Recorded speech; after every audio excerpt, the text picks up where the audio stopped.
পুরনো অস্ত্র মামলায় এবার কোচবিহারে গ্রেফতার করা হলো তৃণমূল নেতাকে। পুলিশের জালে জেলা যুব তৃণমূল সভাপতি স্বপন বর্মন। শুভেন্দু ভট্টাচার্য আমাদের প্রতিনিধি রয়েছেন টেলিফোন লাইনে। শুভেন্দু, ঠিক কি অভিযোগ এই স্বপন বর্মনের বিরুদ্ধে? দেখো, যেটা জানা যাচ্ছে, স্বপন বর্মনের কে গতকাল রাতে ঘোষকাডাঙ্গা পুলিশ গ্রেফতার করেছে এবং তার কাছ থেকে একটি আগ্নেয়াস্ত্র এবং এক রাউন্ড গুলি উদ্ধার করা হয়েছে।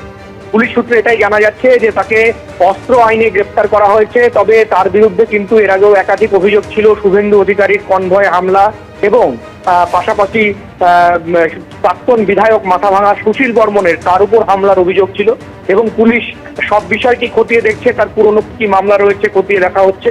তবে যেটা পুলিশ সূত্রে জানানো হয়েছে যে তাকে মূলত অস্ত্র আইনে গতকাল রাতে বাড়ি থেকে গ্রেফতার করা হয়েছে। পুলিশের কাছে খবর ছিল, সেই মতো তার বাড়িতে সার্চ অপারেশন চালায় পুলিশ এবং একটি আগ্নেয়াস্ত্র, এক রাউন্ড গুলি সহ স্বপন বর্মন যুব তৃণমূলের জেলা সভাপতি, তাকে কিন্তু গতকাল পুলিশ গ্রেফতার করেছে এবং আজকে তাকে মাথাভাঙা আদালতে তোলা হবে এবং পুলিশ রিমান্ড চাওয়া হবে, এমনটাই কিন্তু সূত্র মারফত জানা যাচ্ছে।